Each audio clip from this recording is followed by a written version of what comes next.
Morning. We are here at the customer now. I got up and I was up a little later than I had planned, editing.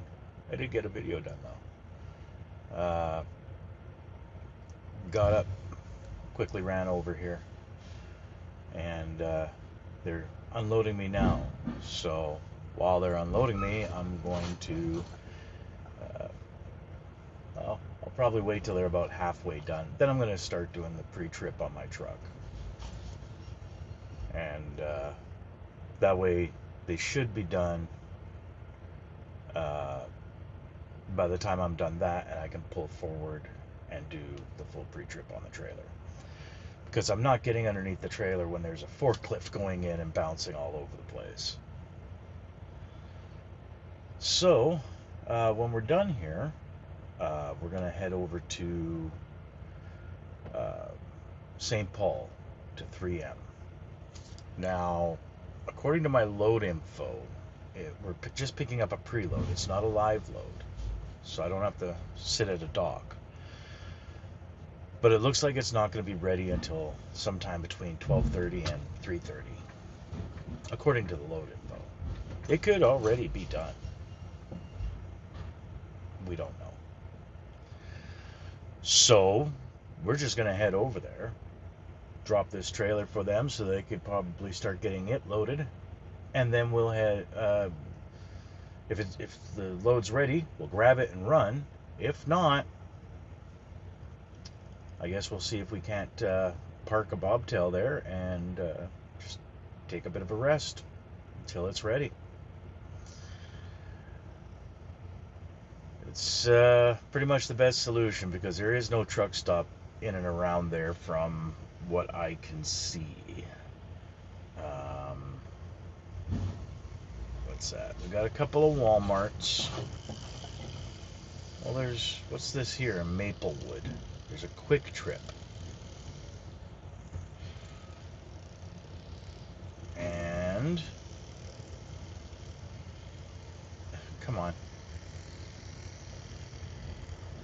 It doesn't show any actual truck parking spots. So that will be out of the question.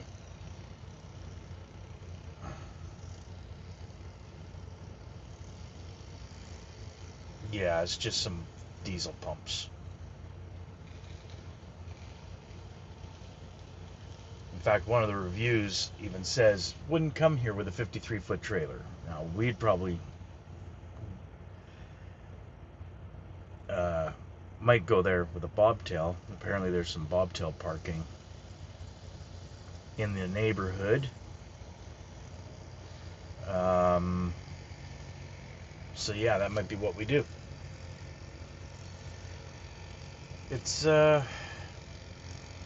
just one of those things with trucking. And I don't get paid for this time. Because my appointment time's not till 12:30. I don't start getting paid until after 12:30. This wait time in between, I'm not paid. I technically am allowed to, as they consider it, free to go do whatever I choose. But I'm not free to go do whatever I choose. The test for that would be, am I free to drop the truck and trailer and just head off somewhere, leaving them at a truck stop? Company wouldn't want that. They'd be worried that something would happen to it while I'm gone. Anyways, I'm going to go get started on this pre-trip on the truck. And get ready for heading over to not Rogers. We're in Rogers. Heading over to St. Paul, Minnesota. I'll see you when we're ready to leave.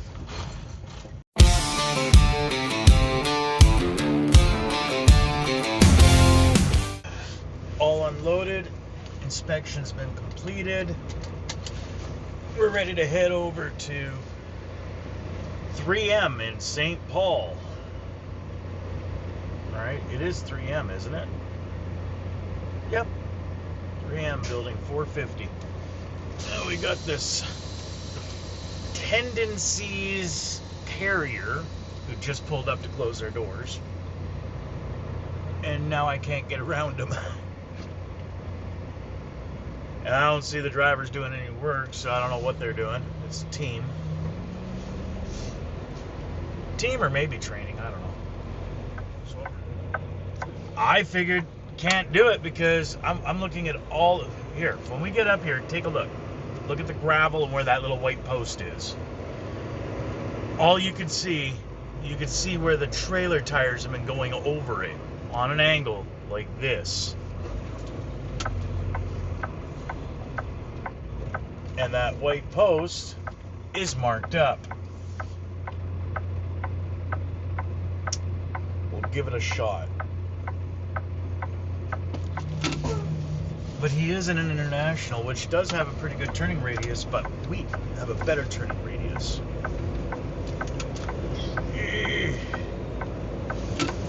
And we made it. That is a real crappy way to have to exit.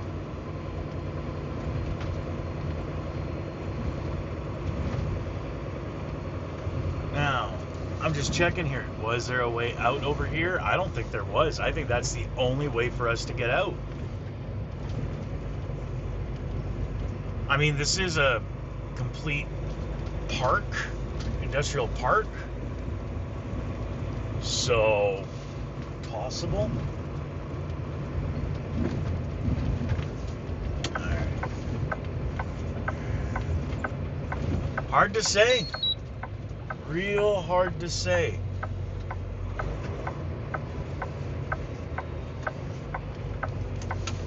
It kind of looks like the construction that they're doing there had put that median in, and they didn't leave a way for trucks to come out and turn to the left, because sometimes they don't want you coming out and turning to the left. Back scratcher fell. Which I understand. But at least leave us room to get out. Aha! See? We would have come out over here. We just would have had to go through some buildings, I think. Because my trucker's path was showing me that I can get through there. That all the buildings kind of interconnected.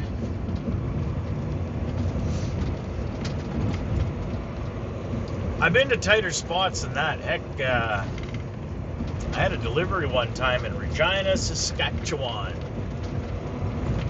Or as many Americans like to call it, Saskatchewan.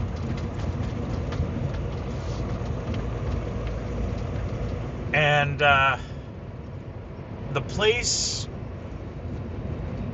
was designed so that you would go in one way, go between the buildings into the back,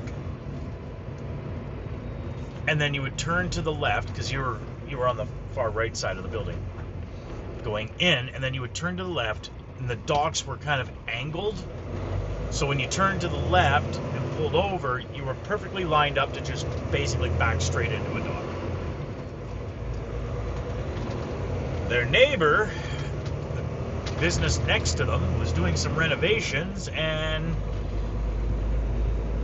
I don't know if they just didn't tell anybody or what the situation was, but they set up scaffolding and everything and blocked off the customer's driveway, their entrance.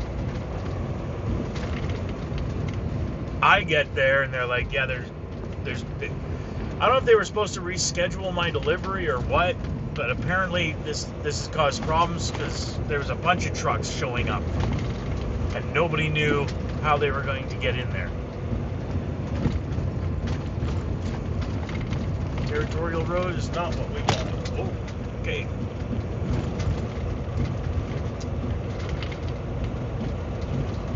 But we're turning left at these lights.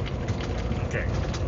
So anyways, the guy's like, I'm not quite sure how you are going to get in here, and I'd never been there before, so I was like, well, can I just go in through the exit? And he's like, no, not really, trying to turn around, and there's going to be extremely hard. And so I just said, well, let's walk it. You know, let me see what I can do. I got to try to figure something out. I have to look at the situation completely before I turn and tell the company I can't deliver this load. So he came with me and we walked.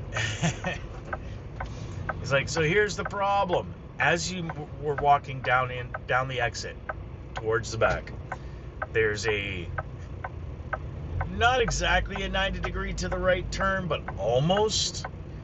And then it curves right back. And he's like, when you're exiting, you know, it's tight, but trucks can manage. And I can see, because the corners of the building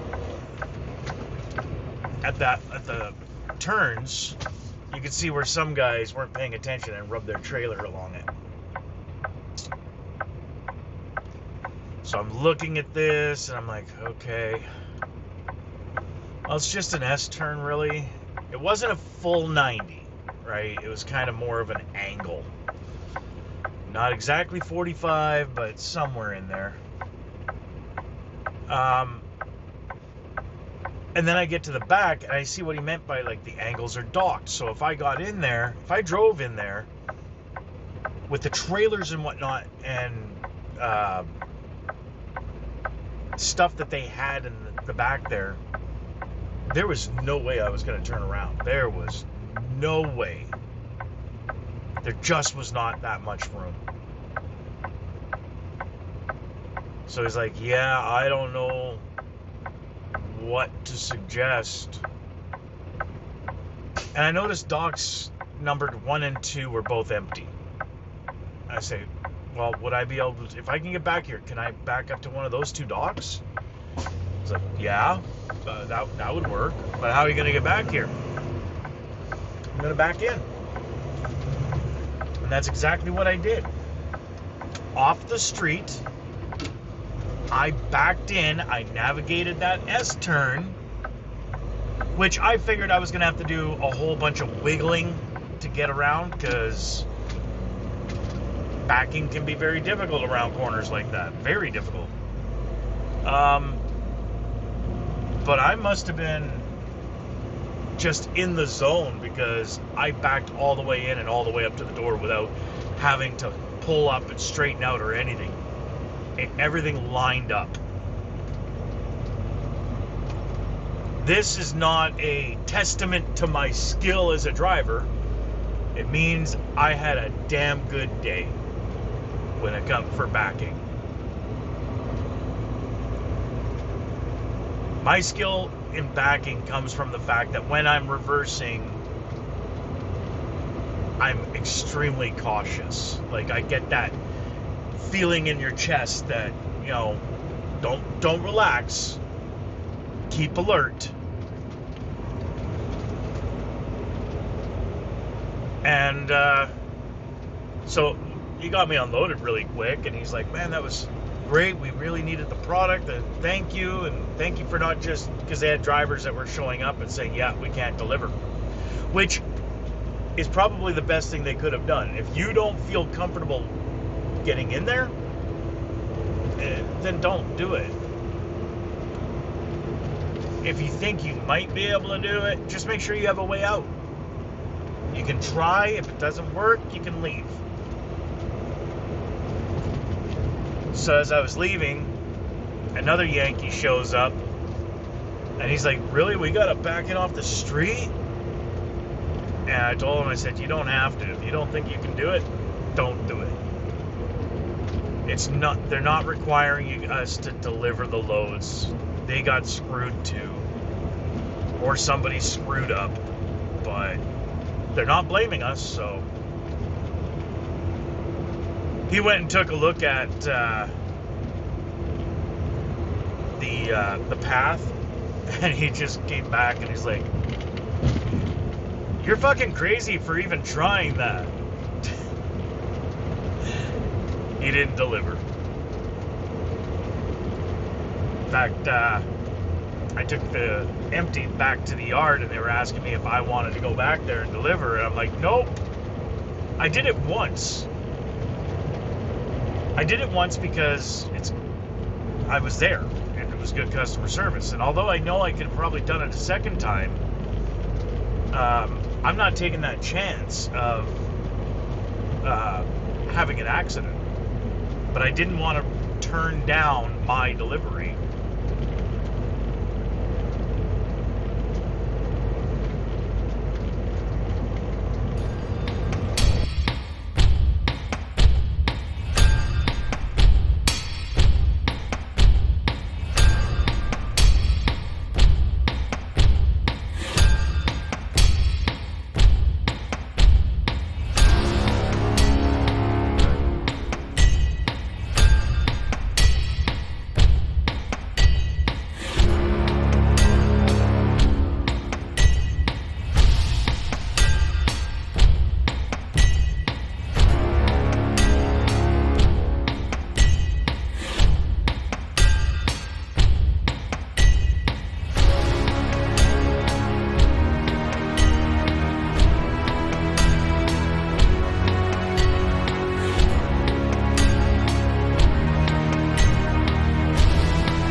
Well, got here to 3M.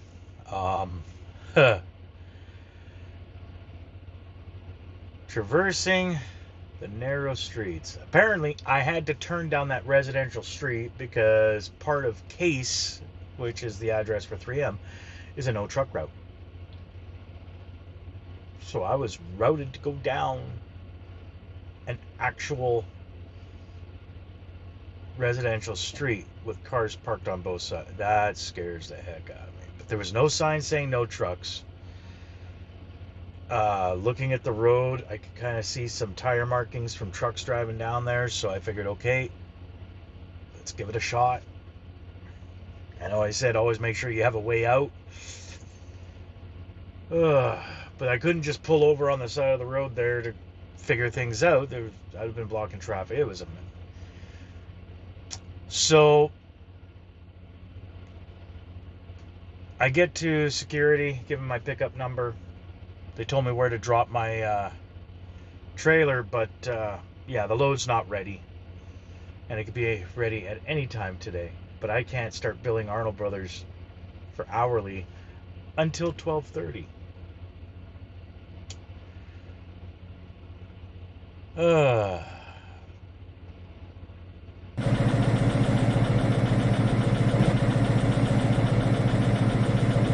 We got just under 6,000 pounds of adhesive tapes. Some boxes of those are actually electrical tape. And, shoot, what was it? Cellulose film, which to me is camera film. Oh, we're going to be here for days. What is with this traffic? Alright. Oh, come on. Now the light just turned green for them. So I gotta sit here all over again.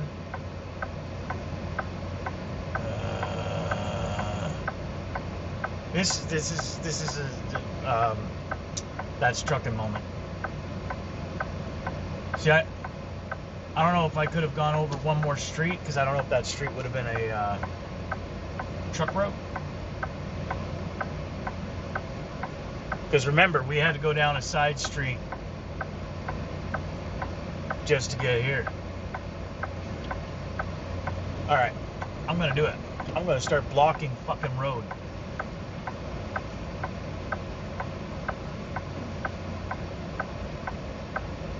Yeah, because this pickup here decided he was going around me so that they could try to make a right-hand turn rather than just sitting and waiting their turn.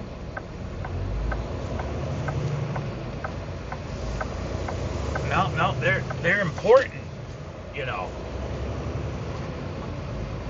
So yeah, I could have just come straight up here.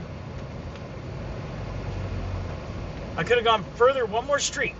This is a truck route. That's what that sign said. And then I would have had a traffic light.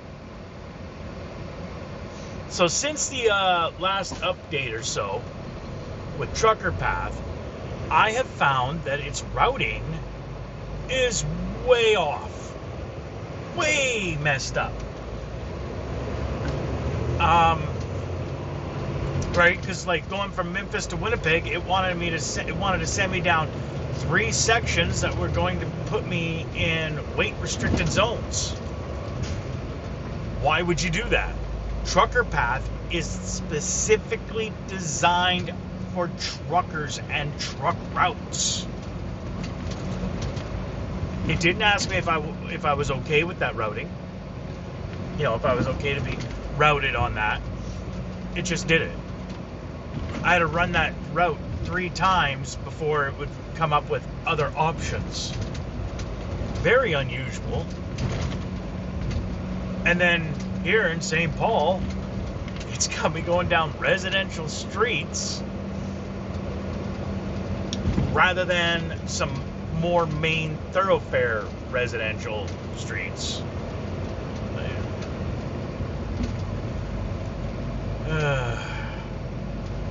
And as I've said before, the day of calling the customer to get directions, gone.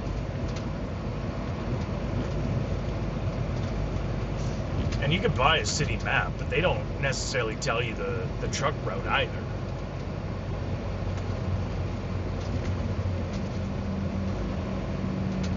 So, now we get the heck out of Dodge. We got 8 hours left on our logbook.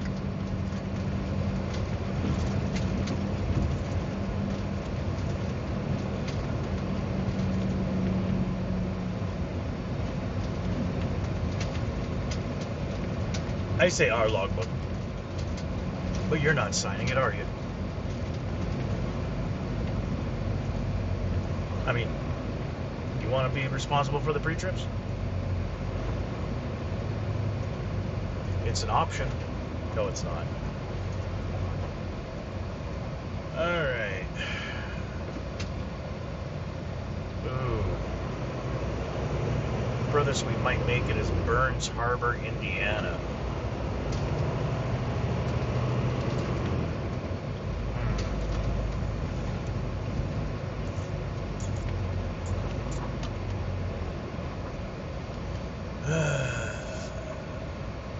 Yeah, that's 7 hours and 44 minutes down the road.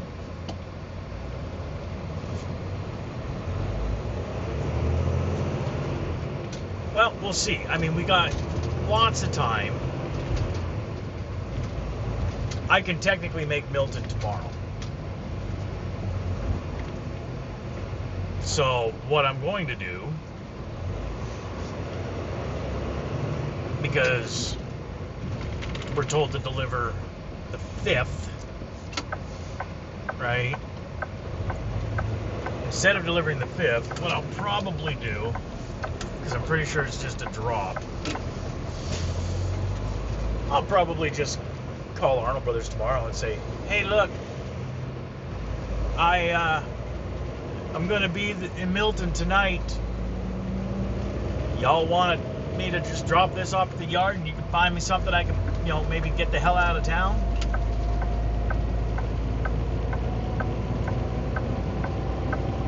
Depending on when we get to Arnold Brothers, what time it is, and whether they have something in the yard that I can just grab and start rolling. So I put in almost 8 hours. That means I'd have 8 hours for tomorrow.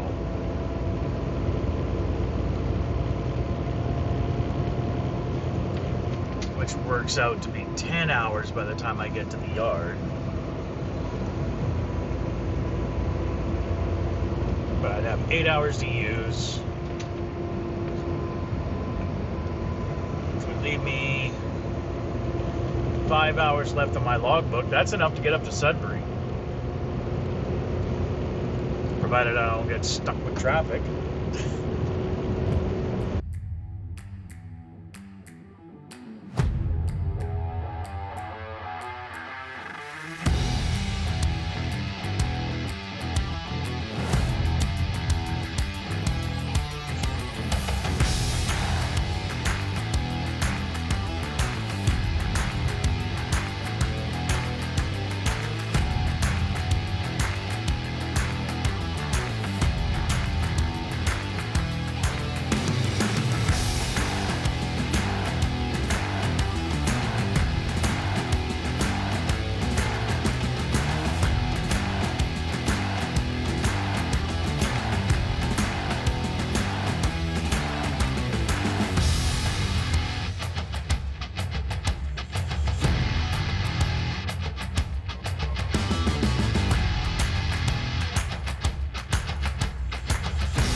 Good evening. So, it's been a day. I'm not quite sure what happened. Got into Wisconsin a ways. And, let's see, we stopped in Menominee. Had to use the washroom there. And we were there for a while because I wasn't quite feeling well. I had checked my blood sugars and they were fine, but I'm like, well, all right, we'll get down the road. I didn't get very far, pulled into a rest area and decided, you know what? I'm just going to take a nap. I was feeling a little... I was fatigued, okay? But fatigue doesn't necessarily mean tired. Not like a physically tired. But fatigue can unfocus you. And that's how I was feeling. Like I was unfocused. I was listening to an audiobook and I had to keep backing it up because I was missing, oh, what just happened? In the last 30 seconds, I missed something. So I had all the warning signs and I was like, you know what, forget it. Pull into the rest area, parked, and I took a nap for an hour. Got up, felt much better.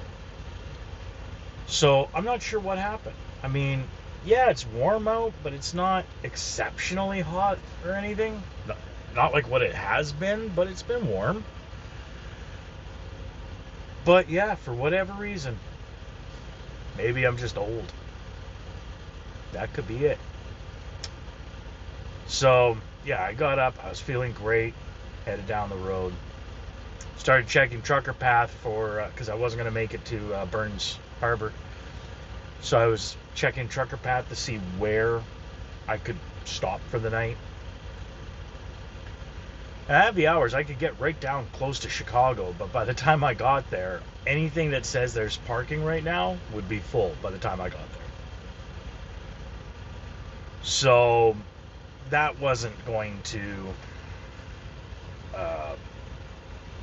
work for me. So we're here at the 1-9, which is, I don't know how you explain it. It's part of the Flying J network, but it's not the Flying J pilot brand. So the store and everything, and the property, it's still managed independently.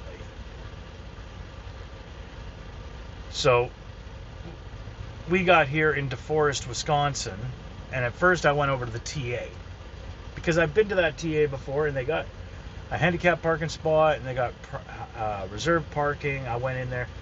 The handicap parking spot was taken, and I have my own pass. So I went inside to see about the reserve spots, because a lot of the TAs and Petros, if you have a handicap parking pass, they don't charge you. They wanted to charge me. So I said, forget it. Came over here. Got on the phone to reserve a spot here, because it's painted right there. I can see it. Prime parking. Painted right there on the ground. And I get a hold of customer service, and they said, according to the computer, they don't do, because it's independent, they don't do online reservations. Okay. Which means they might not honor the free parking for handicap parking pass, but all right. So we figured, well, I'll see about South Beloit, but then I'm really clicking down on my hours, right? If I get down there, even with a reserve spot, if somebody takes it and the store won't deal with that, I'm ticking down to the end of my hours, and my options are extremely slim at that point. So I came over here to the 1-9, and I figured, well, before I take off for South Beloit and take that chance, I'm going to go inside. I still have my own drinks in the cooler, my Pepsi Zero, but I felt like a little something different. Mr. Pibb, only available in the U.S. And this is Kickin' Cherry. So I grabbed a couple of drinks, I went and asked, then I figured I'd ask them, do they honor the whole parking thing? And she goes, oh, we don't charge.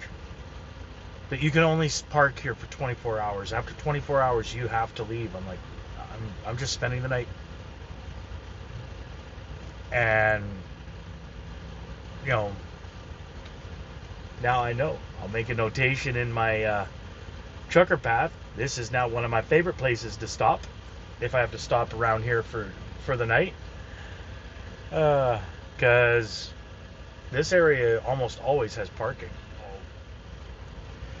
But anyways, I am going to go finish my editing, and then I'm going to go to bed and get a decent night's sleep. And we're going to take off tomorrow. Tomorrow, we should be able to make it to Milton still. We've got about 11 hours to Milton. I can drive 13.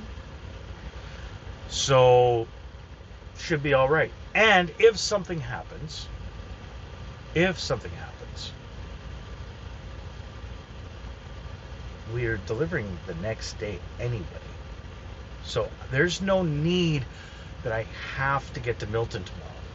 I just want to get to Milton tomorrow.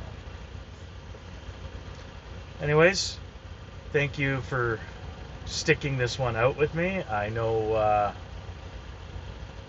I think this is going to end up being a bit of a shorter video. I'm not sure. But yeah, I'll see you guys next time.